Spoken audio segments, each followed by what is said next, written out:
Hello, welcome to my channel or welcome back. In today's video, we're going to make an amazing, delicious okra stew, or some like to call it okra soup, with this delicious and healthy fufu that you've ever tried. Stay tuned.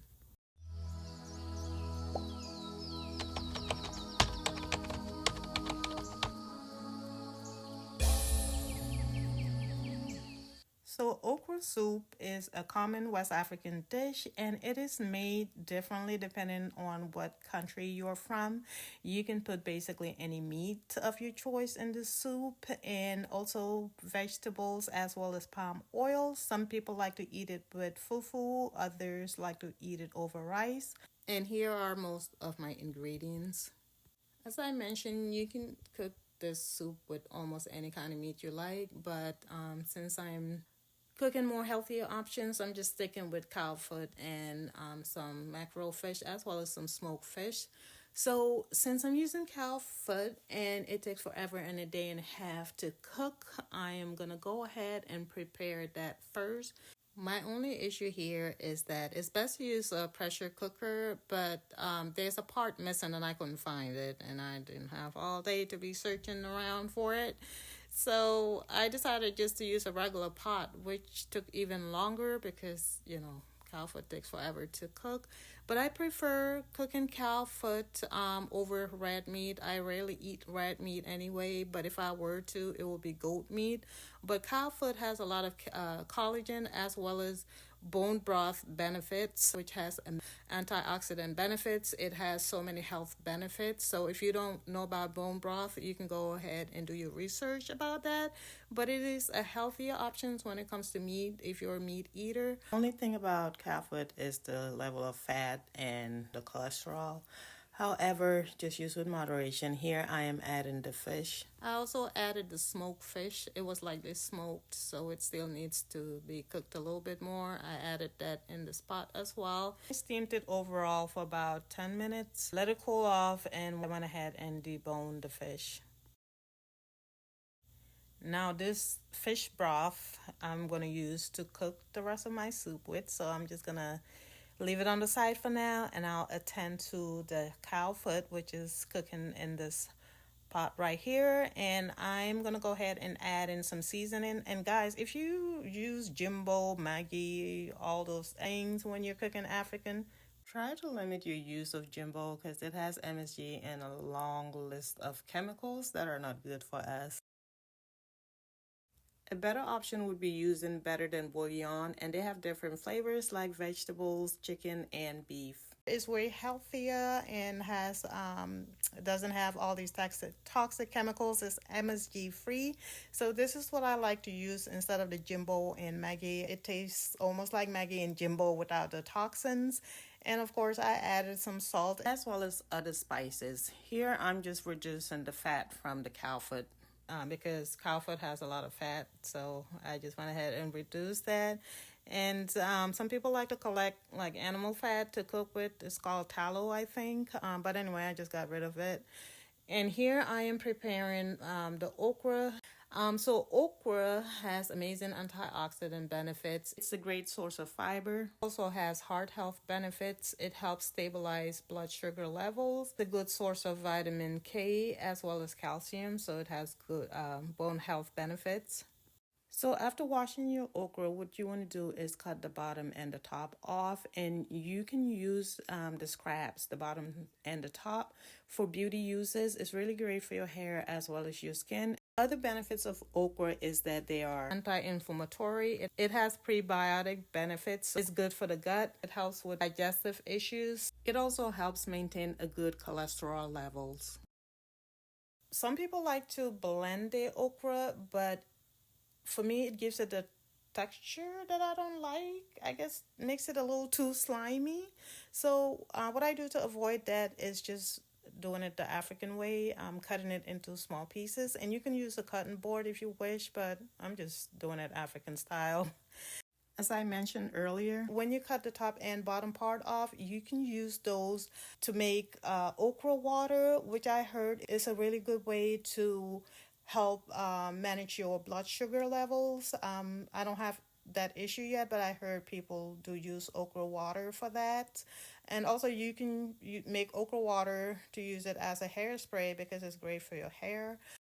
And also, this is locust beans, African fermented locust bean. It has this umami flavor. It has this kind of potent smell to it. Some people might not like the smell of it, but I'm okay with it. It makes the soup taste really amazing. And I'm also adding this one onion that I chopped, as well as one habanero pepper. And here I am adding some of that better than bouillon. I forgot which flavor I use. I believe I use the beef flavor. But I have like three different flavors almost at all times just because I like my food to be flavorful. And here I'm also adding some pink Himalayan salt and just seasoning it really well, and being mindful also that I already have the fish broth, which included some smoked fish, which also had some salt. But I'm okay with salt. I don't have issues with my salt intake. However, with African cooking, you can taste as you go and adjust as needed. So here, I'm just gonna mix this up, let it cook for about 15 minutes or so, and then I'll go ahead and help crush the okra a little bit more. So I'm just using a potato masher. I also added the skin of the smoked fish just to give it more flavor. And here, after cooking the cow foot for about 3 hours, I added it in this pot. Cow foot takes a long time to cook, so you want to cook it ahead of time. And if you have a pressure cooker, that's the best option. But because I was having issues with my pressure cooker, I had to cook it in a regular pot, and it took a long time. Anyway, now it's time to add this jute leaf, and some people call it malokai. I think the Middle Eastern or Arab people call it malokai.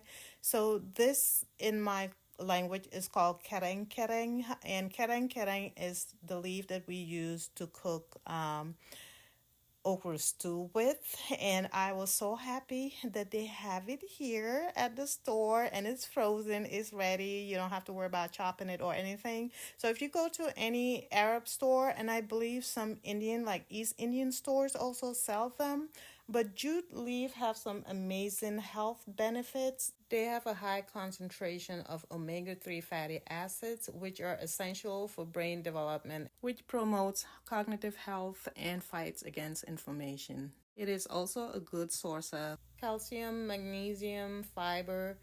It is a good source of lycopene as well as vitamin C. So jute leaf is an amazing plant to add to your diet. By the way, jute leaves has this slippery texture, kind of like the okra.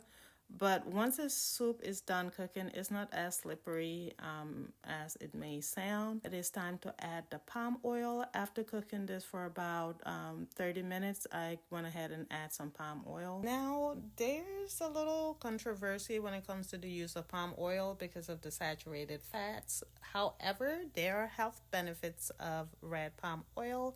Just like coconut oil, it has saturated fats, but also have other health benefits. So do your research, but I use both in moderation. However, palm oil, red palm oil that is rich in carotenoids like lycopene.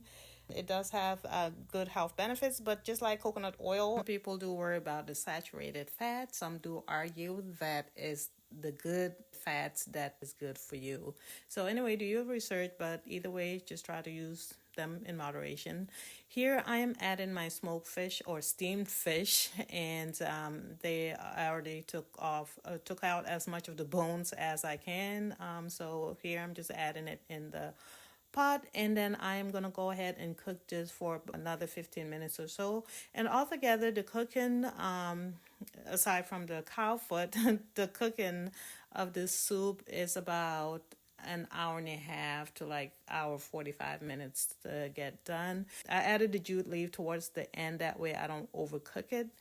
You can cook okra stew without palm oil. It's just that the palm oil is what gives it that kick, that authentic taste. So, and by the way, palm oil is not the same as the other refined palm oil that's bad for you, that have health concerns, that people use to make butters and other oils. That's a different palm oil than this red palm oil.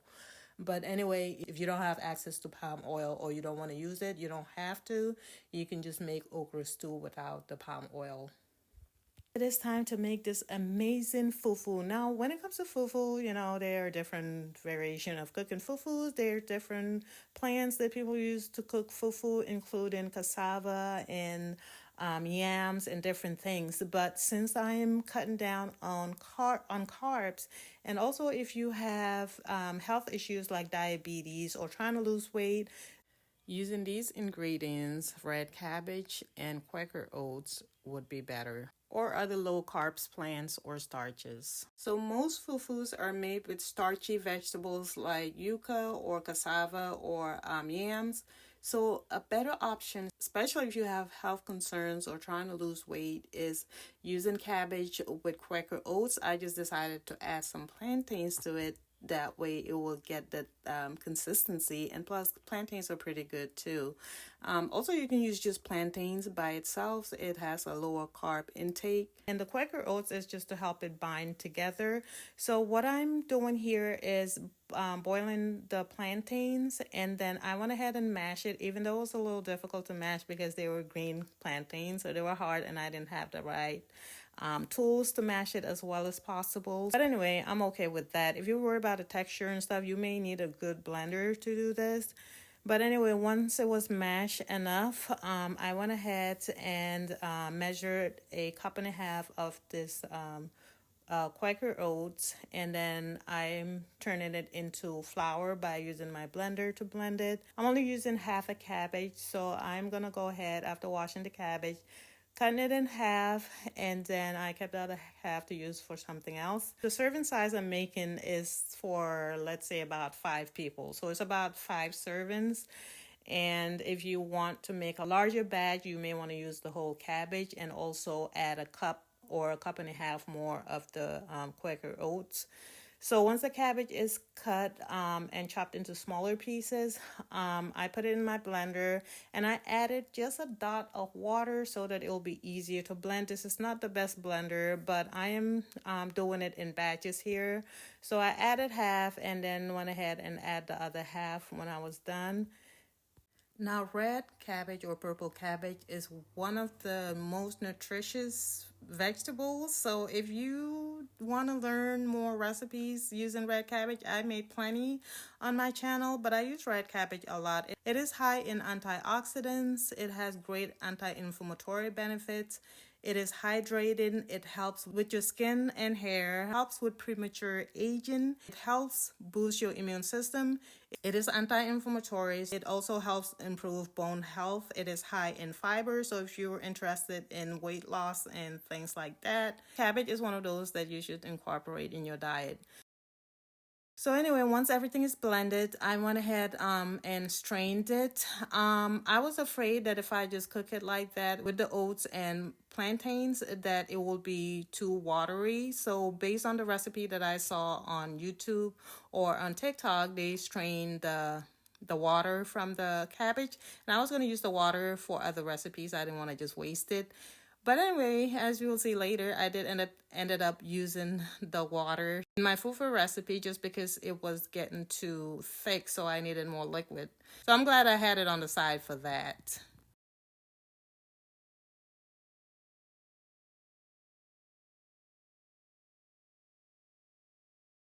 And this is what the blended and strained cabbage looks like. It's the main ingredient in this fufu, as well as the other ingredients that I'll be adding in it. So when you make fufu, you're supposed to add water in the pot. So I did add the liquid from the cabbage instead of water, and I also had boiled water separately because when you make fufu, you will need to add boiled water as you mix it. So I had that on the side, and then I went ahead and added the cabbage. And then I went and mixed that up a bit. And then I also added a little more water as well as the Quaker oats. And you just want to keep kneading and mixing. and add in the boiled water as need be until everything is nice and incorporated. Also make sure that everything is cooked well, so add water as needed. And the cabbage also has its own water that helps also with the mixing and keeping it moist. And also I like to add lime or lemon in my fufu. It just gives it that kick and that, great taste, and it goes really well with the fufu too, the taste of lemon. Now since I am making this from scratch, it took about 30 minutes, 40 minutes to make. However, if you're making a pre-made fufu, like the already floured fufu, it takes less time, maybe about 15 to 20 minutes. I am working this fufu and just turning it, make sure it doesn't burn until I get the consistency that I want. It's not going to be as smooth just because my blender, like I said, is not the greatest. And also the plantains, maybe next time I'll use more ripe plantains instead of the hard green plantains, or these get a good masher.